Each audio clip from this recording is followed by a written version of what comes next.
नमस्कार, आप देख रहे हैं देश की बात। मैं हूं सुशील बहुगुणा। इलेक्ट्रॉनिक वोटिंग मशीन यानी ईवीएम को लेकर सत्ता पक्ष और विपक्ष एक बार फिर आमने सामने आ गए हैं।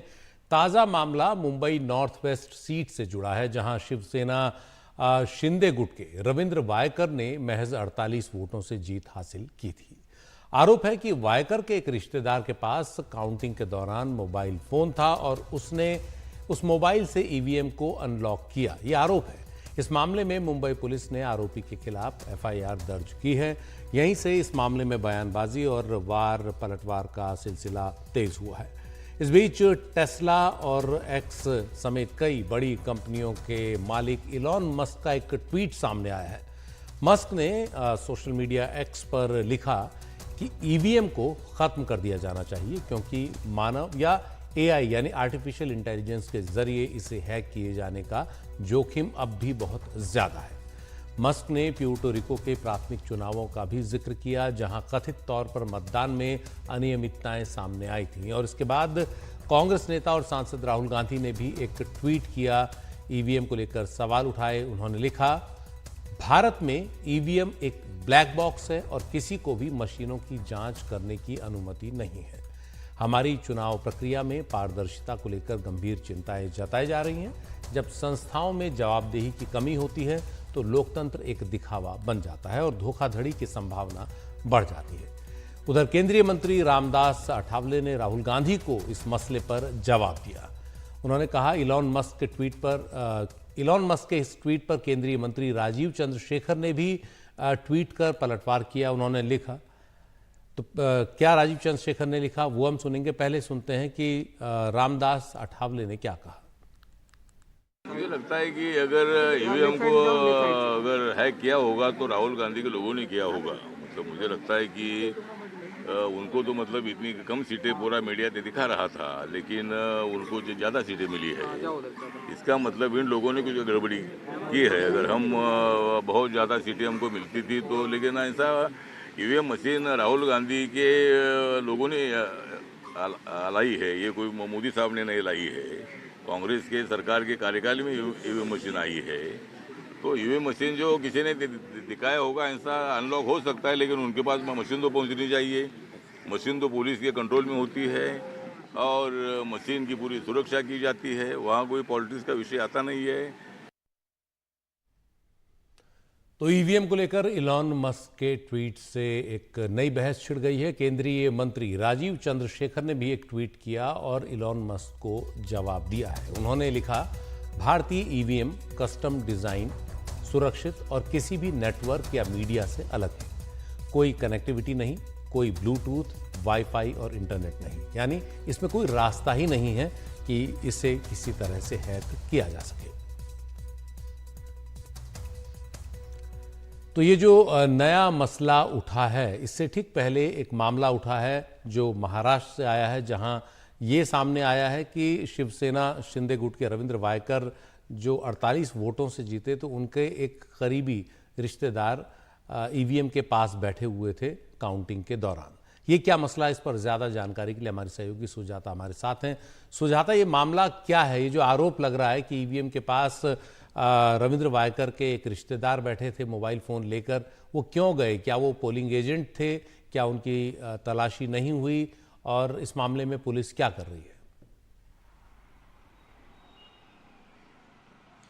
बिल्कुल, देखिए आपको बता दें कि ये मामला जो है जिस दिन वोटिंग की गिनती की जा रही थी, यानी 4 जून को, जब मुंबई के नेस्को सेंटर जो गोरेगांव में स्थित है, वहाँ पर मुंबई उत्तर पश्चिम सीट की गिनती की जा रही थी, जहाँ पर एकनाथ शिंदे गुट के जो कैंडिडेट है रविंद्र वायकर, उन्हें खड़ा किया गया था उद्धव ठाकरे के कैंडिडेट अमोल कीर्तिकर के अगेंस्ट में, और ऐसे में महज 48 वोटों से यहाँ पर रविंद्र वायकर ने अपनी जीत दर्ज की थी। लेकिन यहाँ पर सवाल तब खड़े हुए जब खुद रविंद्र वायकर के जो करीबी हैं, उनके रिश्तेदार बताए जा रहे हैं, मंगेश पंडिलकर, इन पर जो है इनके पास से एक ऐसा फ़ोन बरामद किया गया है जिसे बताया जा रहा है कि वो ईवीएम मशीन से जुड़ा हुआ है। यानी ईवीएम मशीन में लॉगिन करने के लिए एक ओटीपी आता है, वो ओटीपी जिस फ़ोन में आना था वो फ़ोन मंगेश पंडिलकर के पास से बरामद किया गया है, जिसके बाद से ही अब एक और रविंद्र वायकर के जो करीबी है मंगेश पंडिलकर, उन पर एफआईआर दर्ज किया जा चुका है। साथ ही उस मोबाइल फ़ोन को फॉरेंसिक फोरेंसिक लैब भेज दिया गया है, ये जानने के लिए कहीं उस फ़ोन से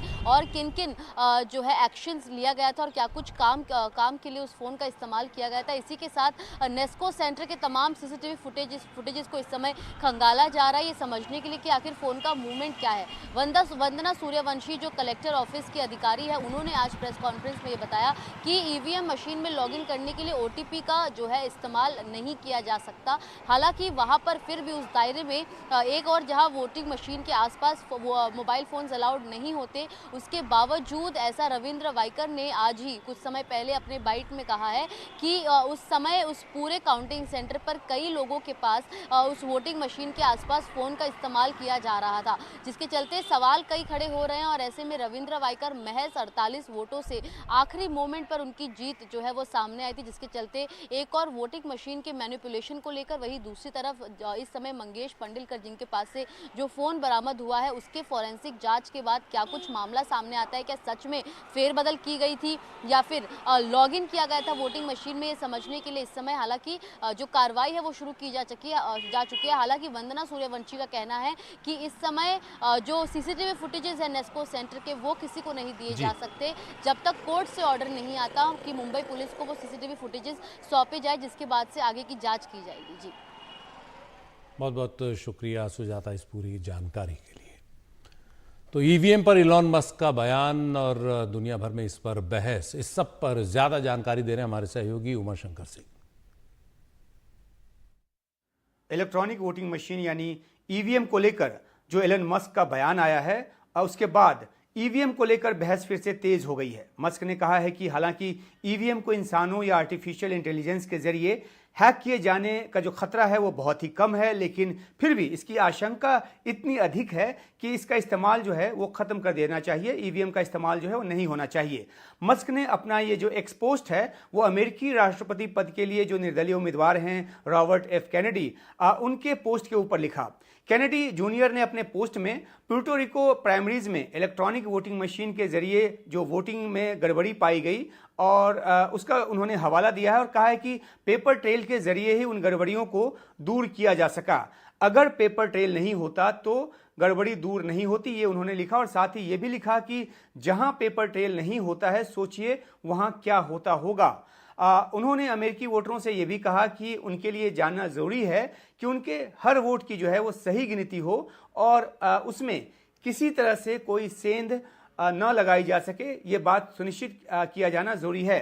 रॉबर्ट कैनेडी की इस बात को शायद इतना तूल नहीं मिलता जितना कि उस पर मस्क की टिप्पणी की वजह से मिल गया है। भारत में भी उन विपक्षी पार्टियों ने मस्क के बयान को हाथों हाथ लिया है जो ईवीएम पर सवाल उठाती रही हैं। कांग्रेस नेता राहुल गांधी ने ट्वीट पर ईवीएम को ब्लैक बॉक्स कहा है और पारदर्शिता का सवाल जो है उठाया है।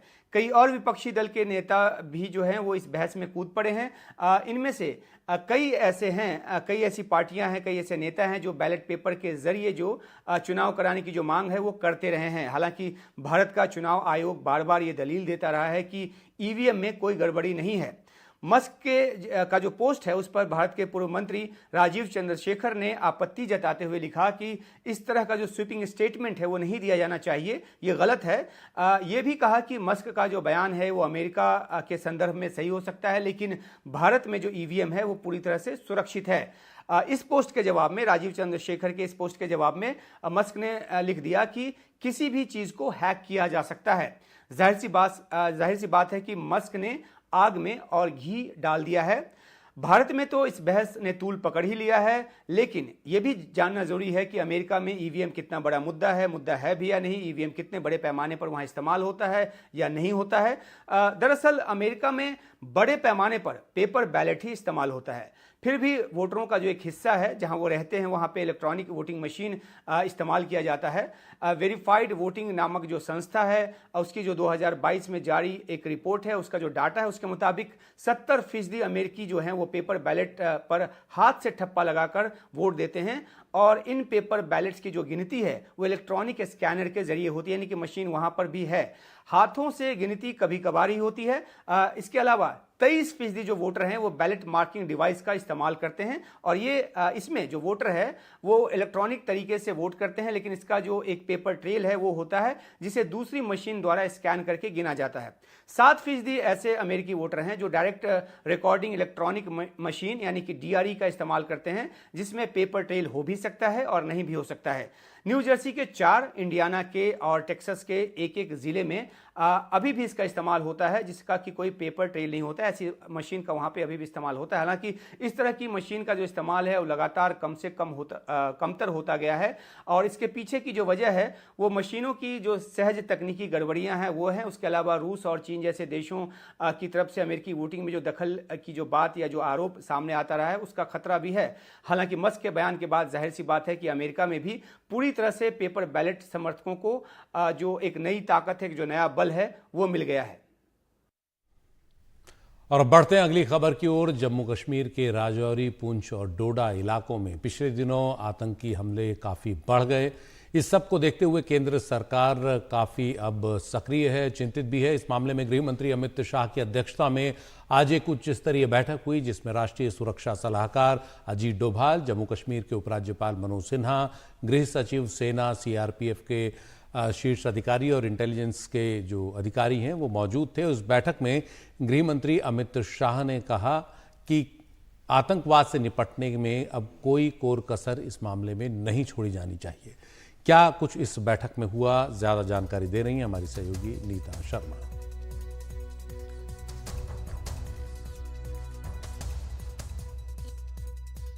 लगभग 5 घंटे चले इस रिव्यू में सुरक्षा का हर एक बारीक कोने का एक समीक्षा की गई है केंद्रीय गृह मंत्री द्वारा। जहां तक जम्मू कश्मीर का सवाल है, ये मीटिंग 2 भागों में जो है वो ली गई थी। पहले भाग में जम्मू कश्मीर राज्य में आतंकवाद जो फैल रहा है साउथ ऑफ पीर पंजाल, उसके पीछे क्या वजह है और उसे किस तरह से रोका जा सकेगा, क्योंकि सिक्योरिटी ऑडिट में ये पाया गया था, जो सिक्योरिटी ऑडिट किया गया था जम्मू कश्मीर में, कई गैप्स देखे गए थे, उन्हें किस तरह से फिल किया जाएगा उसकी समीक्षा की गई। दूसरी लेवल ऑफ जो मीटिंग थी वो अमरनाथ यात्रा की सुरक्षा को लेकर थी।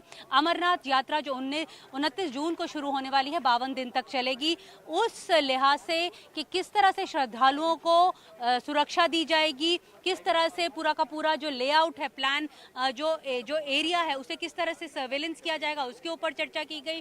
दरअसल आर्मी जो है वो कहती रही है कि पिछले 1 साल में 0 इन्फिल्ट्रेशन हुई है, लेकिन जो 4 बड़े हमले अभी हमने जम्मू रीजन में देखे वो साफ बताते हैं कि वो ताज़ा इन्फिल्ट्रेशन का मामला था। इसके ऊपर आर्मी से सफाई भी मांगी गई कि अगर 0 इन्फिल्ट्रेशन थी तो ये लोग किस तरह सीमा पार से यहाँ पर आ रहे हैं।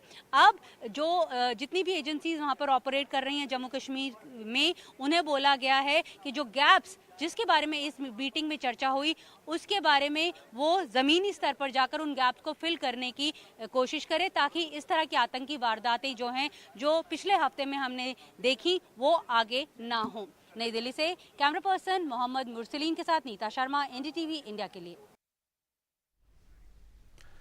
लोकसभा चुनाव में अब नई सरकार बन चुकी है, सरकार ने कामकाज शुरू कर दिया है, लेकिन अभी लोकसभा में स्पीकर कौन होगा ये तय नहीं हुआ है और इसे लेकर सत्ता पक्ष में ही बीजेपी, जेडीयू या टीडीपी किसका नेता स्पीकर होगा ये तय नहीं है। हालांकि माना जा रहा है कि बीजेपी इस मामले में कोई समझौता नहीं करेगी।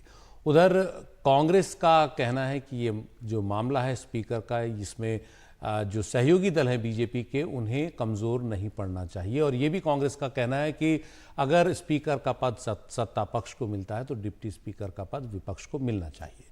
इस पूरे मुद्दे पर कांग्रेस के वरिष्ठ नेता और सांसद तारिक अनवर ने NDTV से खास बात की, कहा कि हम तो चाहेंगे लोकसभा अध्यक्ष सर्वसम्मति से चुना जाए। हमारे साथ हैं कांग्रेस के वरिष्ठ नेता और कांग्रेस के लोकसभा से कटिहार से चुने गए सांसद तारिक अनवर। सर, इस बार लोकसभा अध्यक्ष कौन होगा? क्या आप लोग अपना कैंडिडेट खड़े करेंगे या एनडीए का जो समर्थित कैंडिडेट होगा उसको समर्थन करेंगे? अभी कोई फैसला नहीं लिया गया है और हमारा जो इंडिया गठबंधन है आपस में बैठकर उस पर चर्चा होगी। एक बात ज़रूर हम लोग चाहेंगे कि जो भी बने वो कंसेंसस से बने, आम सहमति से बने, क्योंकि इस बार जो लोकसभा की स्थिति है वो भिन्न है। वो पहले लोकसभा में तो भारतीय जनता पार्टी को पूर्ण बहुमत था। इस बार वो गठबंधन की सरकार चला रहे हैं, तो वैसी हालत में जो भी स्पीकर होगा उसकी बड़ी जिम्मेदारी होगी। फिर प्रतिपक्ष को भी इस विश्वास में ले, प्रतिपक्ष को भी मौका दे, ये होना चाहिए। यही जो है लोकतंत्र का तकाजा है। एक बात निकल के आ रही है, जो उद्धव ठाकरे के गुट के जो हैं संजय राउत की तरफ से निकल के आ रही है, वो ये कह रहे हैं कि अगर टीडीपी और जेडीयू का कैंडिडेट होगा तो हम लोग समर्थन करेंगे, और अगर बीजेपी का कोई कैंडिडेट होगा तो शायद हम लोग अपना कैंडिडेट उतार सकते। इस तरह की बातचीत, ये उनकी अपनी राय है, उनकी पार्टी की राय हो सकती है, लेकिन ये पूरे इंडिया गठबंधन की राय नहीं है। इंडिया गठबंधन आपस में हम लोग बैठकर फैसला करेंगे कि क्या करना है। लेकिन सर एक अंतिम सवाल कि आप लोग सर्वसम्मति की बात कर रहे हैं कि हम लोग एक चाहेंगे कि एक मिल बैठ कर तय करें, तो यह भी आप चाहेंगे कि भाई डिप्टी स्पीकर का पद आप लोग अगर नहीं दिया जाता है, उस पोजीशन में मत विभाजन की नौबत आती है, तब तो शायद आप लोग अपना कैंडिडेट दें क्या उस हालत में? उस समय के अनुसार फैसला लिया जाएगा, और जैसा मैंने कहा कि हम लोग सामूहिक तौर पर फैसला लेंगे। कोई अकेले कांग्रेस पार्टी फैसला लेगी या कोई दूसरी पार्टी लेगी, ऐसा नहीं है। जो भी गठबंधन में हमारे साथी हैं उन सभी उस लोगों को विश्वास में लेकर ही हम किसी नतीजे पर पहुंचेंगे। लेकिन इस बार डिप्टी स्पीकर पद आप लोग चाहेंगे विपक्ष के लोग, जिससे संख्या है, जो ट्रेडिशन है हम लोग चाहते हैं उस ट्रेडिशन को लागू किया जाए। तो ये थे कांग्रेस के वरिष्ठ नेता तारिक अनवर, जिनका ये कहना है कि जो परंपरा जो रही है उस परंपरा का पालन किया जाए, लोकसभा अध्यक्ष जो बने सर्वसम्मति से बने, और डिप्टी स्पीकर का पद जो है वो विपक्ष को मिले। नई दिल्ली में कैमरामैन संजय कौशिक के साथ Rajeev Ranjan, NDTV India. Hello मोटो।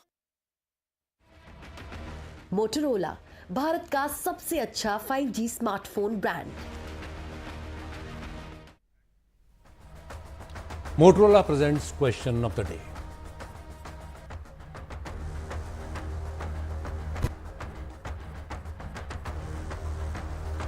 और आज का सवाल है, ईवीएम पर इलॉन मस्क के दावों में कितना दम है? इलॉन मस्क ने कहा कि ईवीएम को हैक किया जा सकता है।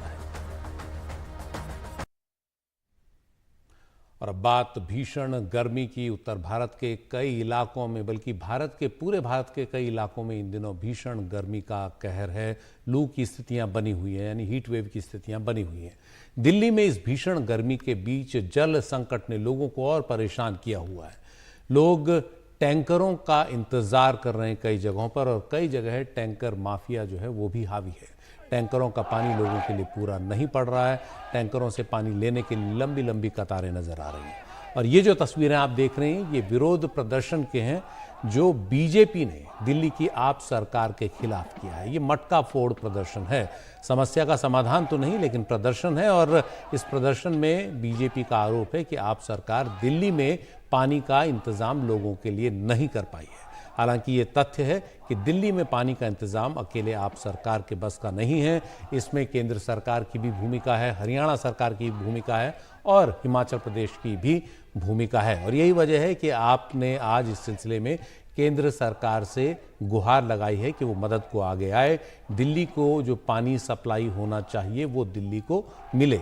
और ये तमाम मुद्दे हैं, ये मामला सियासी भी है, ये मामला असली भी है, ये मुद्दा कहीं ना कहीं पर्यावरण से भी जुड़ा हुआ है।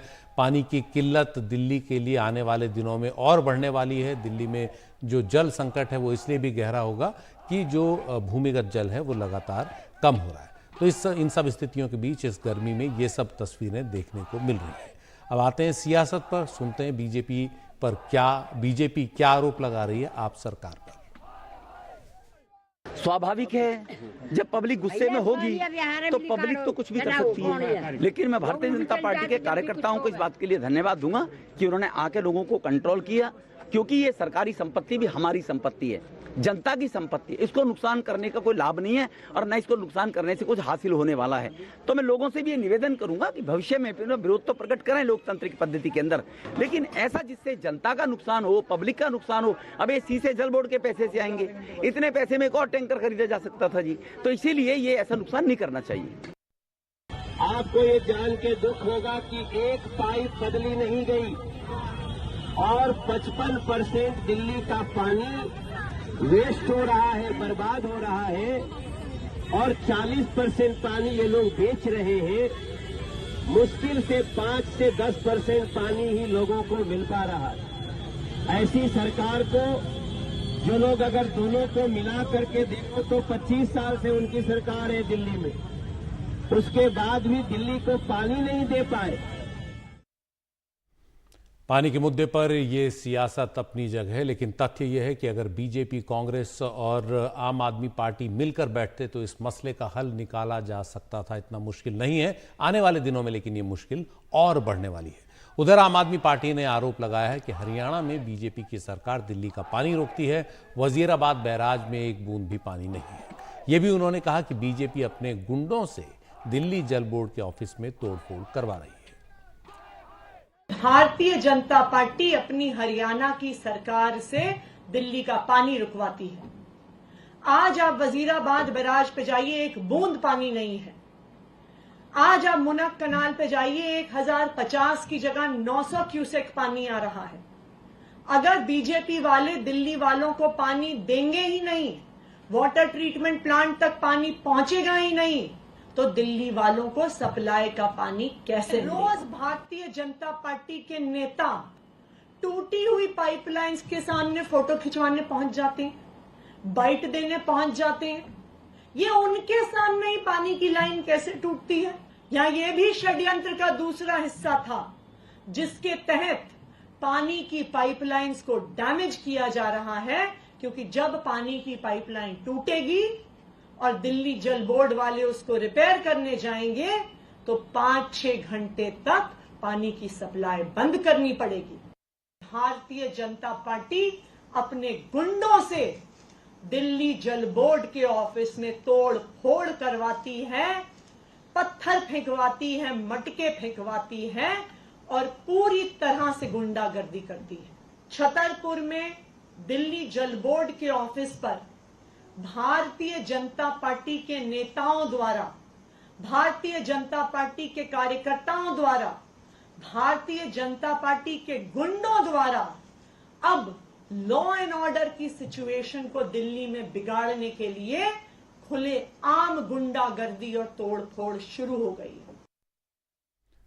हवा, पानी और अनाज ऐसे मुद्दे हैं जिन पर किसी भी तरह की सियासत नहीं होनी चाहिए, क्योंकि ये जब गड़बड़ होंगे, ये जब खराब होंगे तो सब पर असर एक बराबर पड़ेगा। उम्मीद है हमारे नेता ये बात समझें। अब बढ़ते हैं राजस्थान की खबर की ओर। राजस्थान में तृतीय श्रेणी शिक्षक भर्ती में महिलाओं का आरक्षण 30% से बढ़ाकर 50% कर दिया गया है। राज्य की बीजेपी ने अपने चुनावी घोषणा पत्र में इसका वादा किया था और राज्य की बीजेपी सरकार ने अब इसका ऐलान किया है। 6 महीने पूरे होने से पहले ही मुख्यमंत्री ने आरक्षण बढ़ाने के प्रस्ताव को मंजूरी दे दी। महिला सशक्तिकरण की दिशा में इसे राजस्थान में एक अहम फैसला माना जा रहा है।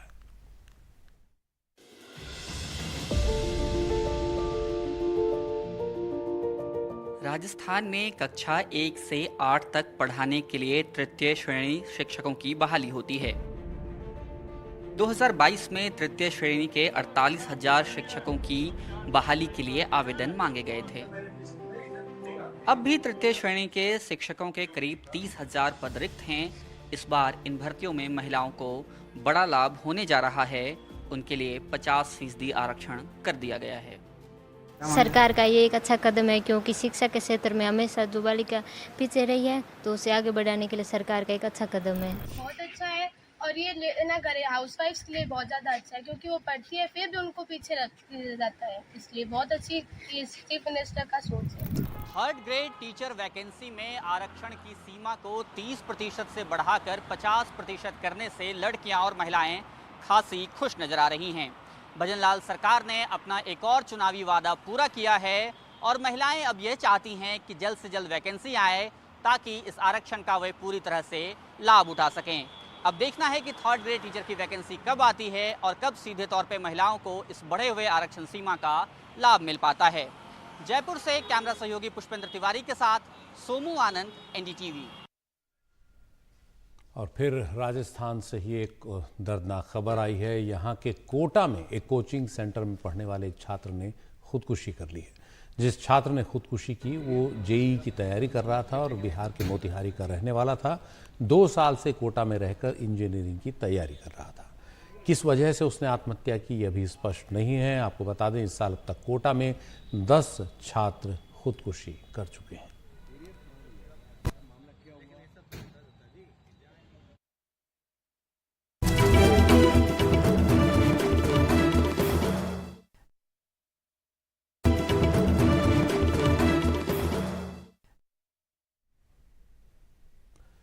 भीषण गर्मियों के इन दिनों में उत्तराखंड के जंगल भी आग के तांडव से जूझ रहे हैं।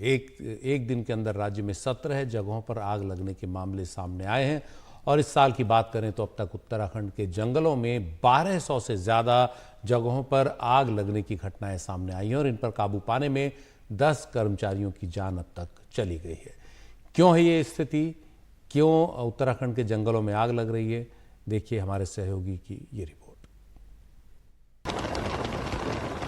गुरुवार को अल्मोड़ा के बिनसर वन्यजीव सेंचुरी में आग बुझाने पहुंचे 4 लोगों की मौत हो गई और 4 लोग गंभीर रूप से घायल हो गए।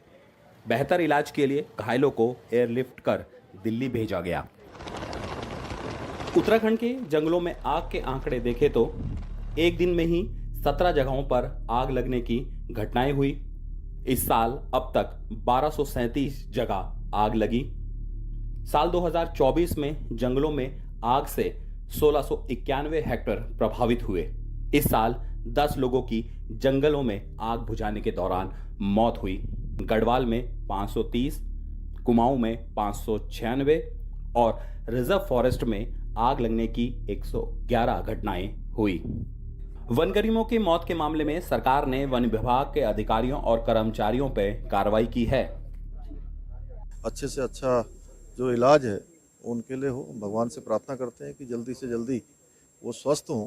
CCF, Kumaon, chief conservator north और डीएफओ अल्मोड़ा, इन तीनों को ही जो है सस्पेंड करने के आदेश कर दिए हैं।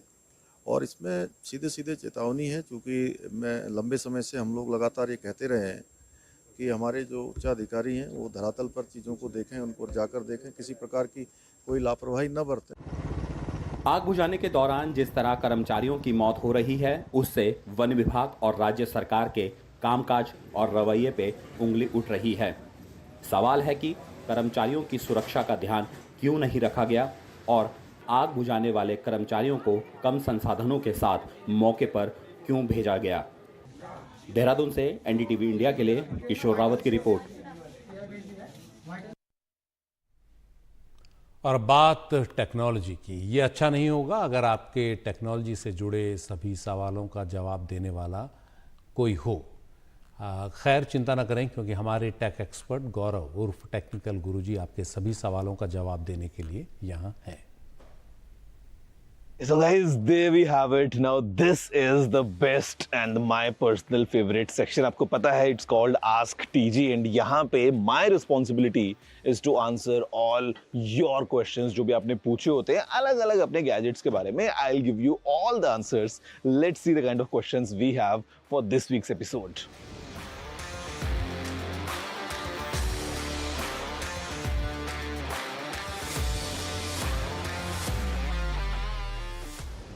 I mean, okay, I'll give you a very basic answer, brother, which is to just go and check into the sync settings of your phone. अगर आप जब S7 यूज कर रहे थे उस टाइम पे सब कुछ सिंक हो रहा था and now you have moved to S21 and it's not working, आप अपने फ़ोन की सेटिंग्स में जाइए, वहाँ पे आपका जो भी पर्टिकुलर अकाउंट है, for example if it's Outlook और may be it's the Google account, उस पर टैप करने के बाद में आप देख सकते हैं कि क्या क्या चीज़ें सिंक हो रही हैं या क्या क्या चीज़ें सिंक नहीं हो रही हैं। It's very easy, may be it's of, वहाँ पे वो सिंक नहीं हो रहा है एंड दैट्स द रीज़न कि आपको अपने आउटलुक अकाउंट में आपके जो कॉन्टैक्ट्स वगैरह हैं या कैलेंडर जो डिटेल्स वगैरह हैं वो नहीं दिखाई दे रही हैं। तो just turn on that sync and उसके बाद में आपका जो मोबाइल फ़ोन का जो भी कंटेंट है वो इजीली सिंक हो जाएगा with your outlook. Do home appliances stop working or trip in peak summers due to heat? Is it a cause of concern when this happens?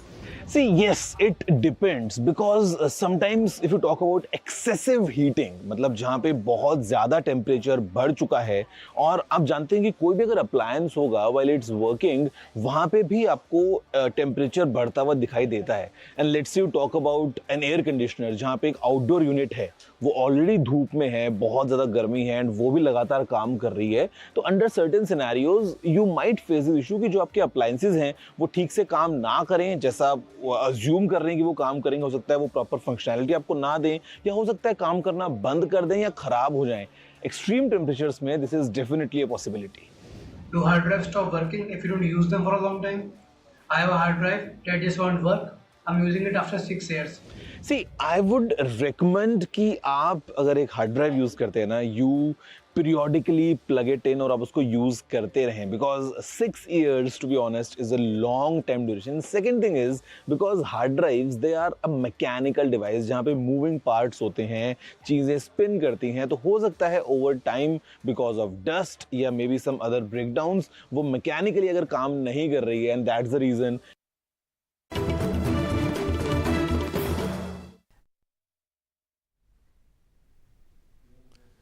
पूर्वी लद्दाख की गलवान घाटी में आज ही के दिन भारत और चीन के सैनिकों के बीच 4 साल पहले खूनी झड़प हुई थी, जिसमें भारत के कर्नल संतोष बाबू समेत 20 सैनिक शहीद हुए थे.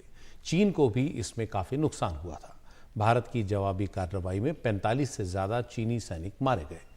उसके बाद से क्या कुछ बदला है, इस पर हमारे सहयोगी राजीव रंजन ने बात की centre for joint warfare studies के director general major general Ashok Kumar से. गलवान भारत चीन के रिश्तों में एक टर्निंग पॉइंट था, लेकिन चाइना का अगर हम बिहेवियर देखें 1 अक्टूबर 1949 के बाद जब ये करेंट रिजीम पावर में आई थी तब ही से ये धोखे वाला रहा है. और उनके धोखे वाले व्यवहार को जो भारतीय सभ्यता का बेसिक मूल मंत्र है कि हम किसी को दुश्मन नहीं समझते, इसके चक्कर में हमारे देश ने कई बार धोखा खाया है. 1954 में हमने पंचशील एग्रीमेंट साइन किया, हिंदी चीनी भाई भाई का जज्बा पैदा किया. बावजूद इसके 1962 में अनायास का आक्रमण चीन ने हमारे ऊपर किया और हमारा एक बहुत बड़ा भूभाग अभी भी उसके कब्जे में है. लेकिन उसके बाद भी चाइना का व्यवहार कोई समझदारी का नहीं रहा. 1967 में उसने नाथुला और चोला में इस तरह की हरकत की. 1987 में संदुरांगचू में तवांग सेक्टर में यह हरकत की. 2017 में डोकलाम में की. अगर गलवान की घटना का आप एक क्रमवार निरीक्षण करें तो आपको पता चलेगा कि उस मामले में अपनी अपनी जगह वापस जाने के लिए दोनों साइड्स में समझौता हुआ था.